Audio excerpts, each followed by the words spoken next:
성경 말씀 호세아 7장 1절로 16절까지 말씀 교독해 올리겠습니다. 내가 이스라엘을 치료하려 할 때에 에브라임의 죄와 사마리아의 악이 드러났도다. 그들은 거짓을 행하며 안으로 들어가 도둑질하고 밖으로 떼지어 노략질하며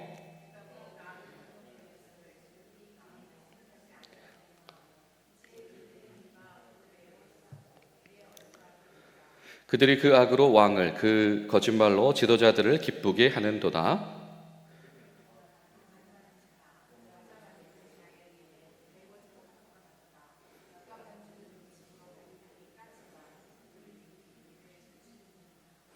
우리 왕의 날이 지도자들은 술이 뜨거움으로 병이 나며 왕은 오만한 자들과 더불어 악수하는도다.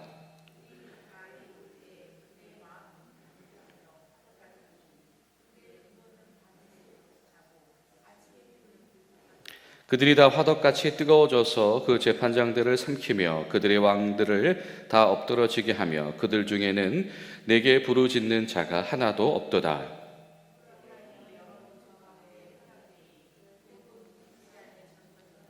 이방인들이 그의 힘을 삼켰으나 알지 못하고 백발이 무성할지라도 알지 못하는도다.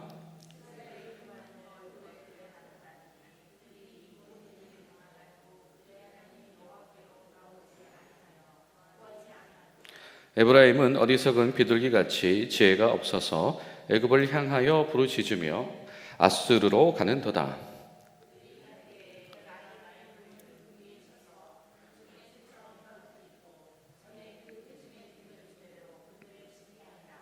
화 있을진저 그들이 나를 떠나 그릇 같음이라.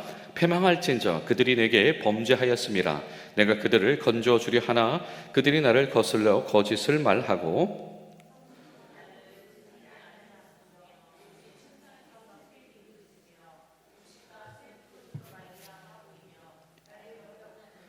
내가 그들을 팔을 연습시켜 힘있게 하였으나 그들은 내게 대하여 악을 꾀하는도다.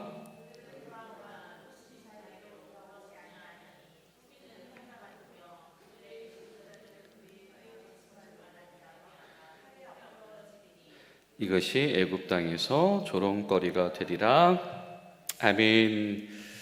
오늘도 살아계신 하나님의 은혜가 사랑하는 우리 모든 성도님들 가정마다 임하시고 때로는 함께 하심으로 때로는 위로하심으로 때로는 힘으로 역사하시기를 간절히 소망합니다. 호세아서를 보면 묵상하게 되는 이 한 가지의 이미지가 있습니다. 그것은 바로 아내를 끊임없이 사랑하는 이 남편과도 같은 이 애절한 사랑으로 주의 백성들을 바라보시는 이 하나님의 얼굴이다라고 하는 거죠. 얼마나 사랑하는가. 때론 성경을 주의 백성들과 하나님과의 관계를 부모와 자식으로 이야기하기도 하고, 때로는 남편과 아내로 이야기를 하기도 하고, 때로는 종과 주인으로 이야기를 하기도 합니다. 그러나 이 모든 관계 속에서 드러나는 하나의 일관성은 무엇이냐면 하나님의 사랑은 변하지 않는다라고 하는 겁니다. 오늘은 말씀 1절에 이렇게 시작을 하죠. 내가 이스라엘을 치료하려고 할 때에 남편이신 하나님, 또 사랑의 주체이신 하나님이 가지고 계신 의도는 그들을 고쳐서라도 그들을 버리지 않겠다라고 하는 겁니다. 만약에 많이 상하였으면, 많이 실망하였으면 버리고 새 것을 취하여도 될 수도 있겠지요. 그러나 이 호세아서 7장에서 이야기하는 하나님의 은혜는 고쳐서라도 버리지 않겠다라고 하는 겁니다. 그런데 우리가 잘 아는 것처럼 이 고친다라고 하는 것, 치료한다라고 하는 것은 진단하고 환부를 드러내서 그 치료할 대상을 명확하게 하고 그것을 완전히 제거해야 하는 사건이죠. 하나님께서도 그 이야기를 하십니다. 하나님께서 왜 그들의 죄를 드러내셨는가? 심판해서 그들을 버리시기 위해서가 아니라 그들을 치료하시기 위해서다라고 하는 겁니다. 하나님이 원하시는 것은 그들의 죄를 다루고자 하시는 것이지, 그들 가운데 있는 죄라고 하는 질병을 다루고자 하시는 것이지, 그 병든 자를 완전히 내버리는 것이 하나님의 의도가 아니다라고 하는 겁니다. 여러분, 우리가 성령 가운데서 때로는 개인과 가정을 향하신, 때로는 교회를 향하신 하나님의 진단과 그 마음이 들려줄 수 있는 은혜가 있게 되시기를 간절히 소망합니다. 마이크를 조금 줄여주세요. 그렇죠? 살짝만 줄여.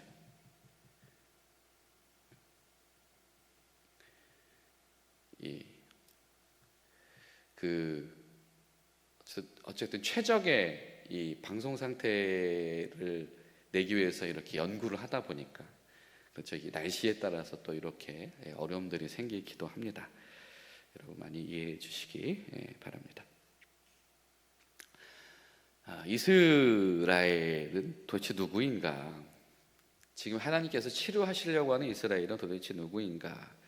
그러나 이스라엘은 어떤 사람입니까? 2절을 보니까 분명히 주님이 이렇게 말씀하세요. 내가 모든 악을 기억하였음은 그들이 마음에 생각하지 아니하거니와 이제 그들의 행위가 그들을 애워싸고 내 얼굴 앞에 있도다.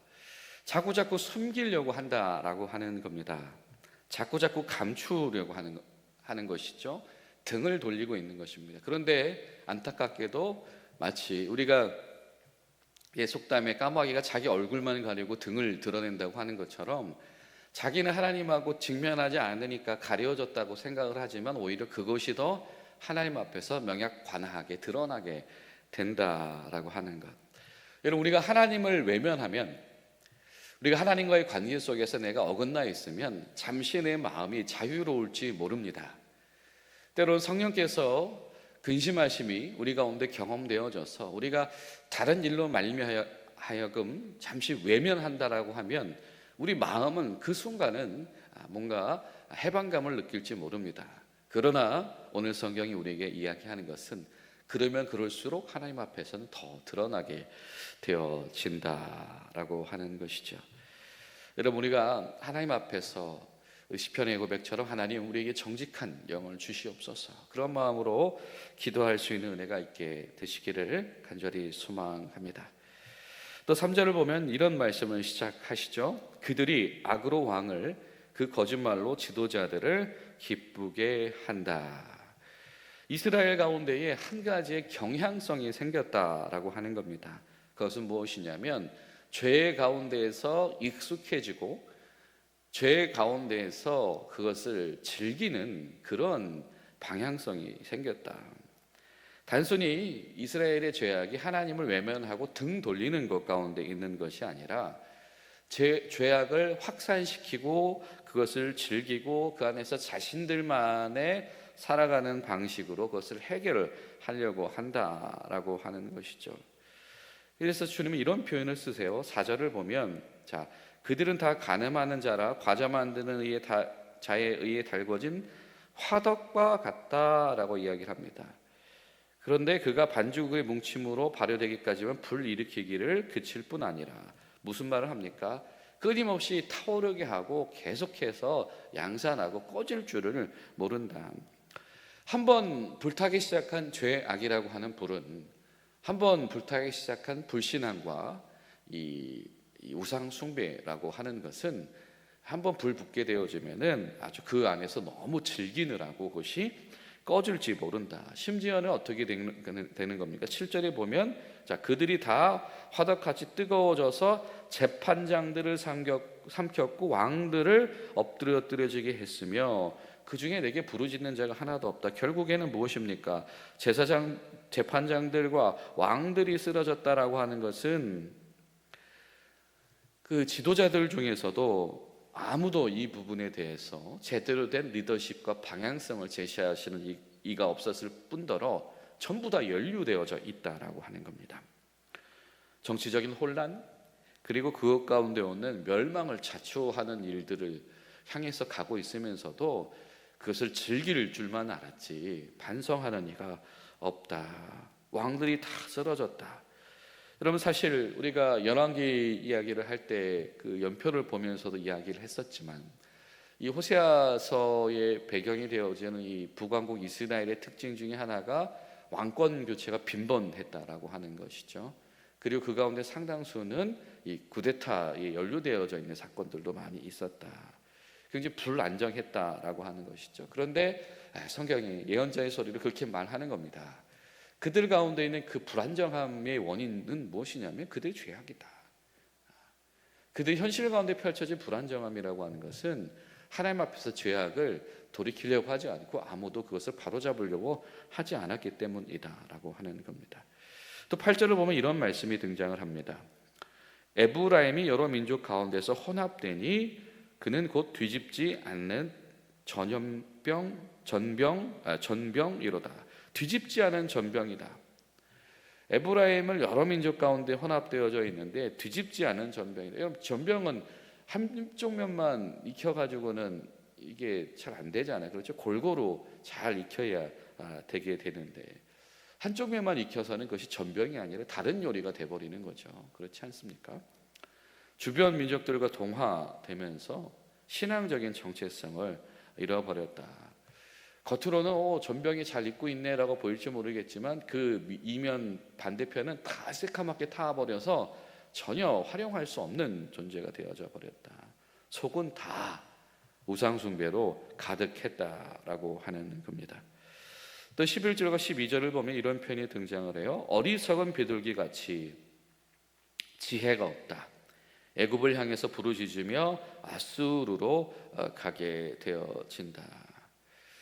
이 비둘기가 이 어리석다, 방향을 상실한 비둘기라고 하는 것.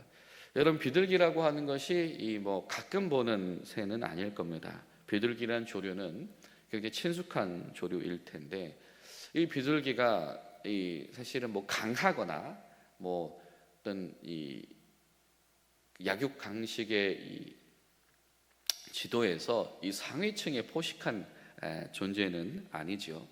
그렇다라고 한다면 비둘기가 알아야 될 중요한 것은 무엇이냐면 어느 것이 살 길이냐라고 하는 겁니다. 그렇죠? 어디가 안전한 곳이고 어디가 먹이가 있는 곳이고 어디가 위험한 곳이다라고 하는 것을 잘 구별할 수 있어야 된다. 그래서 안전지대에 머무를 수 있어야 하는 것이죠. 그런데 비둘기가 그것이 어딘지 모르고 함부로 들어가게 되어지면은 오라고란다고 손짓한다고 가거나 그것이 현혹된다고 가면은 굉장히 위험에 빠지게 되는 겁니다. 마치 이스라엘을 이런 어리석은 비둘기처럼 하나님께서 말씀하신다. 너희들이 강자가 아닌데 마치 강자들처럼 때로는 이 강자들과 연합하여서 이 전선을 구축하는 이 전쟁 군주들처럼 그런 방식으로 살아가려고 한다. 그러나 하나님 앞에 너희들은 비둘기일 뿐이다라고 하는 것이죠. 그런 비둘기가 지금 스스로 위험을 자초하고 있다. 그런 생각을 하게 됩니다. 겉으로는 신앙 좋은 것 같지만 그 이면 가운데서는 다 타들어가고 있고 쓸모 없어져 버리게 된 신앙인데, 그리고 사실은 겉으로는 강한 척하고 있지만 의기양양하지만 사실은 자신의 어떤 위험도 구별할 수 없으며 조그만 위기에서 실상은 대처도 할 수 없는 연약한 이들의 모습. 여러분, 어쩌면 이것이 우리 신앙인들의 모습이 될 수도 있겠다. 정말 우리에게 필요한 것은 그냥 한쪽 면만, 겉모습만 괜찮은 신앙인이 아니라 앞과 뒤와 겉과 속이 하나님 앞에서 제대로 잘 준비되어진 그런 신앙인이 되어져야 되겠다. 요즘 유행하는 말처럼 골고루 익은 신앙인이 되어야 한다라고 하는 것이고, 또 내가 마치 강한 사람처럼 강한 척하고 의기양양하다가 한 번에 무너져 버리는 그런 신앙인이 되어서는 안 되겠다. 그런 도전을 우리가 얻게 되어집니다. 13절을 보면 또 뭐라고 말씀하죠? 화 있을진저 그들이 나를 떠나 그릇 같음이라. 패망할진저 그들이 내게 범죄하였음이라. 내가 그들을 건져주려 하나 그들이 나를 거슬려 거짓을 말하였다. 하나님께서 뭐라고 말씀하십니까? 그들은 나를 떠나서 그릇된 길로 갔다. 그들은 내게 범죄하였다. 그들은 하나님의 구원을 거부하고 거슬려서 거짓을 말하였다라고 하는 겁니다. 마치 반항하며 이 부모의 손을 뿌리치는 아이처럼, 엇나간 아이처럼, 때로는 집을 나가서 집에 돌아오지 않으려고 그 손을 뿌리치는 이런 이 부정한 여인처럼, 이 하나님의 구원의 손길 가운데서도 무반응할 뿐 하는 정도가 아니라 뭐라고 이야기를 하냐면 반항하고 거역한다. 하나님께서는 여러 차례 손길을 내미셨다라고 하는 겁니다. 범죄하였다, 거슬러 거짓을 하였다, 내가 건져주려고 하였지만 그들은 이것을 반복했다라고 하는 겁니다. 또 16절에는 이런 표현을 해요. 그들은 돌아오나 높으신 자에게 돌아오지 아니하니 속이는 활과 같다. 속이는 활이 무엇입니까? 쏘는 신용만 하고 진짜로는 발사 안 한 거잖아요. 돌아오는 척 하면서도 돌아오는 신용만 하고 진정으로 돌아오지 않았다. 그 앞에서 예 알겠습니다 아이고 하다가 중심은 전혀 1도 미동하지 않은 바로 그것이다. 이런 우리가 하나님의 음성을 못 들은 바가 아니라 하나님의 음성을 뻔히 들으면서도 정작 조금도 움직이려고 하지 않는, 미도하려고 하지 않는 목이 굳은 그런 백성이 되어 있지는 않은가. 이쯤 되면 그런 표현이 등장을 하는 거죠. 그렇지, 사람은 고쳐 쓰는 거 아니라고 했지라고 하는 겁니다. 그러나 여러분, 우리가 기억할 것은 어쩌면 사람은 사람을 고쳐 쓰지 못할지 몰라도 하나님은 버리지 않으신다. 오늘 분명히 말씀하시죠. 내가 고쳐보겠다. 내가 다시 고쳐주려고 하여도 그들이 계속해서 그러고 있지만, 그러나 나는 이 다시 고치려고 하는 이 나의 마음을 버리지 않겠다. 결국에는 사랑받지 못할 자가 사랑받는 자가 되게 하겠다. 여러분, 오늘 하루 우리 가운데 그런 하나님의 마음이 경험되어지시는 은혜가 있게 되시기를 간절히 소망합니다. 동시에 우리가 의식 가운데 무의식 가운데 하나님 앞에서 범죄하고 있는 그 외면과 저항과 그리고 미동하지 않음이 성령님의 인도하심 가운데서 변화되어지는 귀한 하루가 되시기를 예수님의 이름으로 축복합니다. 기도하시겠습니다. 살아계신 좋으신 하나님, 오늘도 주님의 신실하심과 인내하시는 사랑, 우리를 고치려고 애쓰시는 하나님의 사랑 가운데 저희를 맡기길 원합니다. 성령님, 저희를 도와주시옵소서. 예수님의 이름으로 기도하옵나이다.